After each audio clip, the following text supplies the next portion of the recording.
The world is a busy place. Technology makes communication faster, yet people are more lonely and divided than ever. But someone does care. Someone will listen. Hey, come pick up the phone. God's on the line. Hi, I'm Dr. Randy Brinson, President of the Christian Coalition of Alabama, and I have the distinct honor and pleasure today to welcome to Alabama Mr. Ken Isaacs, who is Vice President of Operations and Government Relations for Samaritan's Purse. Ken, welcome here to Alabama. Thank you. It's good to be with you. Good. Ken, I want to take this time to our listeners for you to share what's going on with Samaritan's Purse right now, currently. We know we have a lot of natural disasters here in the United States and internationally. We have a lot of hot spots that you guys are involved with across the world. So I thought what we do is first talk about what's happening domestically here with disaster relief and internationally, and then we can focus on other things you're doing, relief efforts across the world. Yeah. Well, thank you for having me today. And we have a lot of things going on. You think of a juggler. Do you remember the Ed Sullivan Show where the guy would spin the plates on the sticks? Yeah. And that's the way I feel like a lot of times in everything that we have going on. But in the United States right now, we've got responses and rebuilding going on in Texas. We are up in Milwaukee. We've got several hundred jobs up there to do.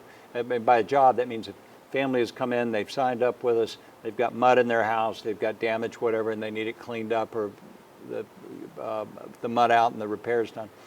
And we're still working in Western North Carolina. We'll be active there rebuilding houses probably for 5 more years. There's so much destruction there. And essentially, everywhere that disaster happens, we want to be a part of helping in Jesus' name. We're in Hawaii. We are helping to rebuild there from the fires. California, the Palisade fires, we're helping homeowners, even if it's just sifting and looking for mementos that are so important to them in their recovery process. But I think that there are going to be more tornadoes, more hurricanes. We're in hurricane season right now. Just sort of praying that we can get through without, a bad hurricane. And these things happen quick, very quick. And so we're involved in all those areas. We do that through mobilizing volunteers and churches that partner with us. And it is an incredible group of team members that make that program grow and go and share the gospel everywhere that they go while they're helping remove trees, while they're repairing roofs, while they're rebuilding houses, while they're helping clean out everything that maybe you owned in your life, and now you had 8 feet of water in your house, and it's all gone. So we just want to be there. We want to be a light during the darkness of disasters. Yeah, and it seems like recently a lot of it has been flooding. In Texas flooding. I think really even with the Hurricane Helene in North Carolina, the big problem was the flooding, surge of water. So you have all that water surge and mud and debris that's into the homes, which is a tremendous. Colorado right now. Colorado, and Colorado is flooding there now. Yes. Yeah, there's. Is that from rains or what is that from? It's rain. Yeah, I mean the water comes from the sky, and but it's just like flash floods. Wow. Look at what happened in Texas, and all of those children died down there, and it's just nobody expected it. And it happened.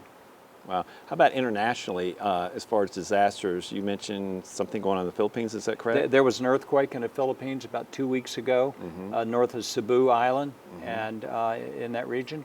And it killed some people, 50, 60, I don't know what the number was, I don't want to minimize it, but it did massive property damage. So you've got a lot of people that don't have a roof over their head, they're sleeping outside.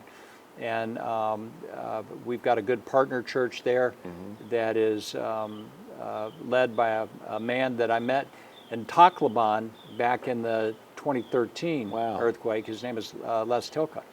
And Les and his wife, and they've mobilized a team, and they're doing the same stuff that we do. And we also have employees that live in the Philippines, so we've rolled those employees in and a few technical people.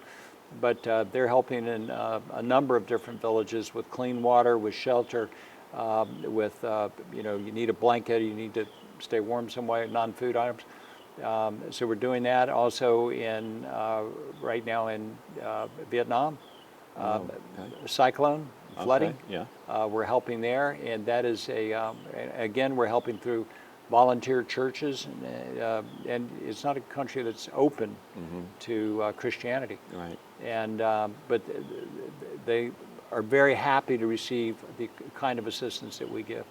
So that's a little bit of what's going on. How about, for example, talking to the Philippines, is access an issue there where this disaster was? It hard to get to, or? Well, the access it can be physically challenging to get to, but usually the access is about local authorities and what the government will allow. Okay. Do they want anybody from another country coming in? I see. You could imagine in America, if you have a tornado here, you're not going to expect a team from some NGO out of another country to come here unless they're known in the Right. system. Right. And but typically in the Philippines, when there's a disaster, they're very open, but particularly they're open to local teams that have been built, and that's why we work through the local church so much. Oh, awesome, awesome. So disasters we see all the time, Samaritan First responding to that. What is interesting, or maybe people not quite aware of as much, as what you're doing in some of these war zones, for example. A lot of things in the media about Ukraine, for example. A lot of interest, obviously, in Gaza, for example. A lot of interest in Syria, places like that. Can we walk through those different areas and tell me a little bit what you are doing in each of those areas, for example? So in Ukraine, and we're working in each one of those areas. So in Ukraine, we continue to provide humanitarian assistance to victims of the war right up on the front lines over by the Russia-occupied territories. And that assistance includes food, it includes firewood, they need fuel, winter's coming. It includes clothes, it includes shoes, it includes medical care, it includes water filtration, different modalities of responding. And again, we're just trying to help people. And you would think that they would leave. They're not leaving. Right. It's my parents are buried over here. They can kill me, but I'm not leaving. Mm-hmm. There's that, and then there's the other part of if we leave, we're giving it over to them. Right.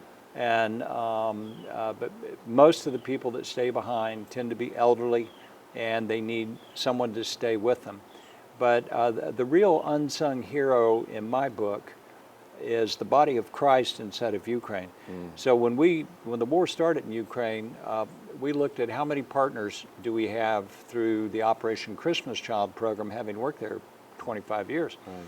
And we had up 1,600 churches. Wow. So we mobilized assistance through those churches, and we ended up with a core network of about 680 churches that I identified as primary partners, and then they had secondary and tertiary partners. Mm-hmm. But at one point, we were distributing over 2,500 tons of food a week through that network. Wow. And that network was located all around the fighting lines there.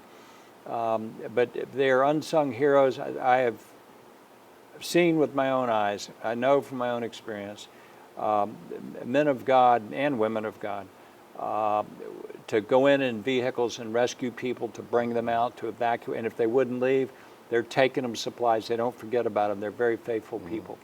And the church is very vibrant inside of Ukraine. There have been rumors circulated in the United States that simply are a distortion of facts, that there's repression of freedom of religion. That's not true at all. Right. So, I thank God for the body of Christ inside of Ukraine and how they're helping their countrymen during this time. We have set up multiple hospitals there.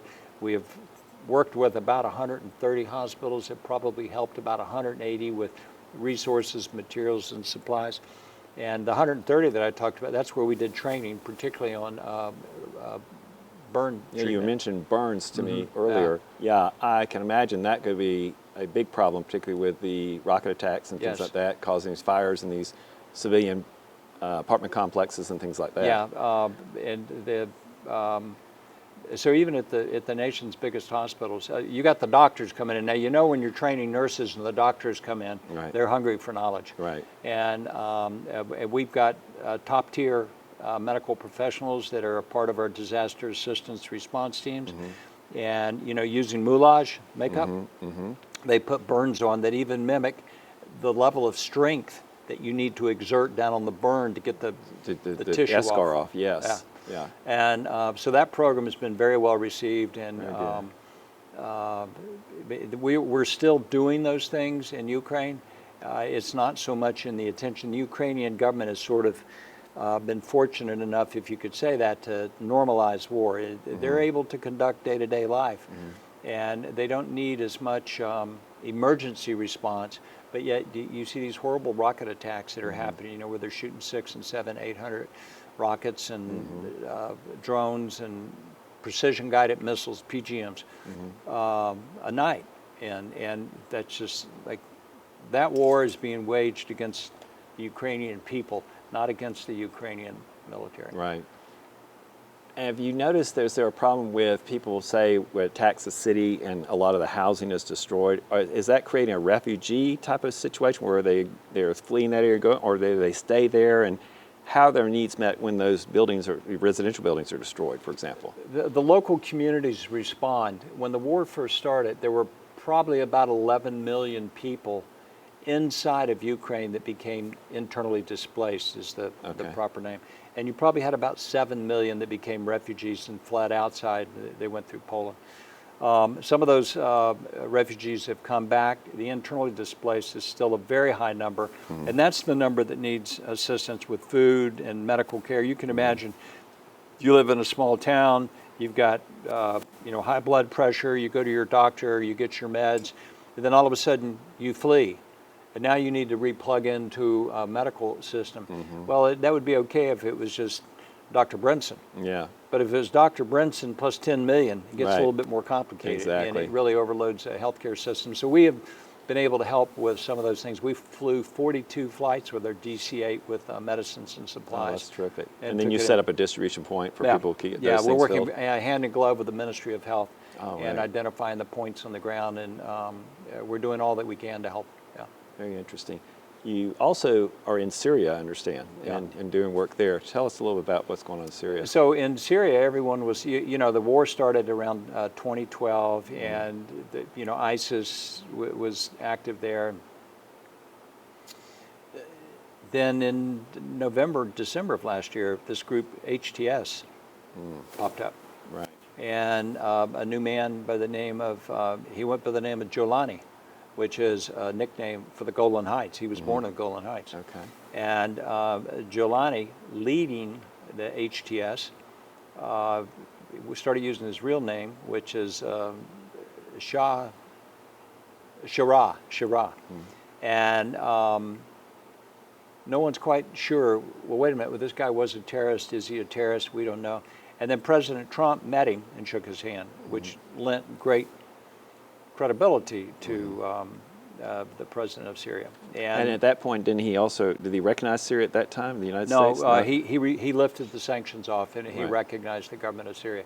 So I was fortunate enough to be able to go there on December the 28th of last year, and I spent about a week there, and I met with the Minister of Health, and I was there to be able to celebrate New Year's Eve with him. Oh, great. And there were hundreds of thousands of people came into the street, and there was a euphoria, but cautiousness in the air too, and particularly when it comes to the minority groups, the Alawites, the Christians, the Druze. The Druze, yes. They're sort of nervous, and unfortunately there have been at least 2 instances where there were massive massacres that happened. One against the Alawites and the Christians, and the other against the Druze and the Christians down in the south. So we've got a number of programming helping local health clinics, getting supplies to them, essential training, making sure that they're able to function and provide the primary care. And then now we've expanded that to where we're also providing food to the religious minorities in one area down in the south. And there's probably 80 villages or something involved. And we just sent down the day before today 500 boxes of food, and each one's got about 45 pounds in it. And we're sending down 500 more tomorrow. We're sending in temporary shelter materials. We're sending in medicine and equipment. But you know, the government, however it's working, I had American staff that were down there yesterday. They wrote me, and the governor, they met with the governor down there, and he thanked them for coming, and he told them, "You're the first foreigners to come here. Like, wow. There hadn't been any foreigners come here." So, but we're doing that. This is in the south you're talking about now, Yeah, right? in the south of Syria. But we've worked up in homes and all the way around Syria, northeast Syria. We're active, and again, just meeting acute, urgent needs where we can. Right. So you seem somewhat optimistic about maybe what's happened in Syria, or? You know, it's very hard for me to say, Randy. I think time will tell. You know, a part of it could be that Shiraz is trying to get his armed elements to come with him, or it could be he's a chameleon. Right. Nobody knows. Right. You know, we'll find in time. And we had the best connection with the Christians. There's a strong church there. Yes. And as I said, they're optimistic but cautious. Right. Let's pivot now to Israel and Gaza. I know you guys are very heavily involved in Gaza. As of now, what's going on there? We just recently heard that Steve Witkoff and Jared Kushner are in Israel. I think Vice J.D. Vance went there today, or actually arrived there today. So what can you tell us about the situation in Gaza right now? Well, honestly, with President Trump's direct intervention, he was able to get the parties to come down and agree to this famous 20-point program. They haven't gotten through all 20 points yet. They did, thank God, release the hostages. Right. They're still working on sending the remains back. And the remains are very important. You know, they got to come back in Judaism. They got to have, and the Israelis want their bodies back of their people. So is Hamas being serious? Are they playing games? I don't know. So, as far as the any problem with, I guess what I'm getting at is that so Hamas still has to go through these different processes.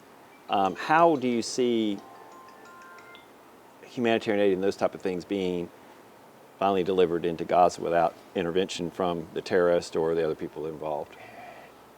Hamas it appears as if they're attempting to reassert control on Gaza. That's got to be dealt with. That's a military political issue. And at the same time, you've got about 2.2 million people there that need to be fed. And, you know, there's been a lot of tension as Israel letting enough food go in. And then there was this entity that was established to distribute food, and it's you know, rumored, well, the Israelis did that or the Americans did that, and it wasn't received by the international community. You know, what we have done is we have brought supplies in, RUSF, ready-to-use supplemental food, 190 tons we've flown it in, and we've distributed it out to women's groups that come into these secure distribution sites.